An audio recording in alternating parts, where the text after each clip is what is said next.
On est aujourd'hui le 9 dans le mois de Tammuz, en hébreu on l'appelle le tête. Et je crois qu'il y a un message très important pour notre tête justement, de comprendre, de vivre ces histoires de la paracha. Torah Lashon Hora disait toujours le Zohar HaKadosh, et le Rabbi Lubavitch nous appliquait que même chaque montée correspond à la journée. Il y a dans le paracha de Balak une histoire incroyable avec Zimri ben Salou. C'est qui Zimri ben Salou? Nessi Shevet Shimon. Dans le Talmud Sanhedrin, il y a une avis dans la Gemara. Rabbi Yochanan, il dit, page 82 si je me rappelle bien, que Zimri ben Salou c'est Shelumiel ben Tsuri Shaddai. Ça veut dire c'est quelqu'un qui était un des princes, qui a fait ce sacrifice dans l'inauguration du tabernacle dans le mois de Nissan. Donc c'était quelqu'un de très très grand. Et il arrive avec une femme midianite devant Moshe, devant tout le peuple d'Israël, et crée un dialogue toranique. Si tu vas me dire qu'elle n'est pas autorisée, cette Midianite, qui t'a autorisé de se marier avec Tzipora? Et ça remonte, et même si on va trouver des réponses, on l'a répondu, mais Tzipora c'était avant Matan Torah, et tata. Mais il n'était pas venu pour écouter des réponses.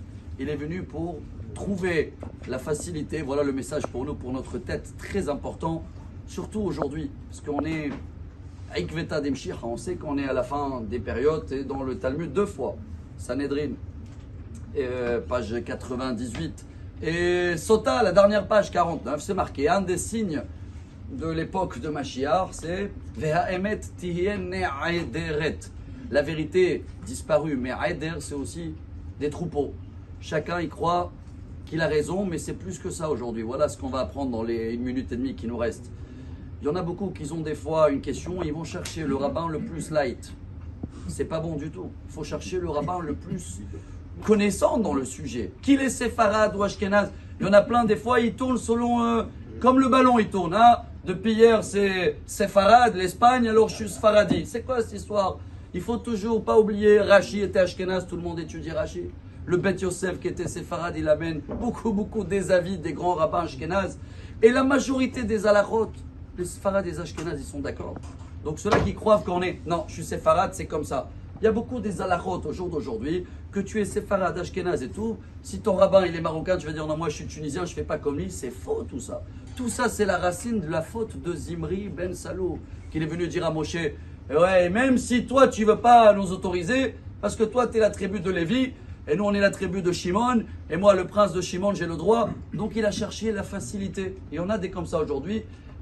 Selon les questions et les sujets, il va chercher le rabbin qui l'intéresse, qui sait que dans ce sujet-là, il va le faciliter la tâche. C'est pas ça, chers amis. On cherche à faire les choses correctement. Dans chaque sujet, on va chercher qui est le rabbin qui est le plus gadol dans ce sujet-là. Séfarade, ashkénaze, on apprend quand on fait les examens de rabbin. Jamais on n'étudie que les séfarades. Tu dois toujours étudier tout.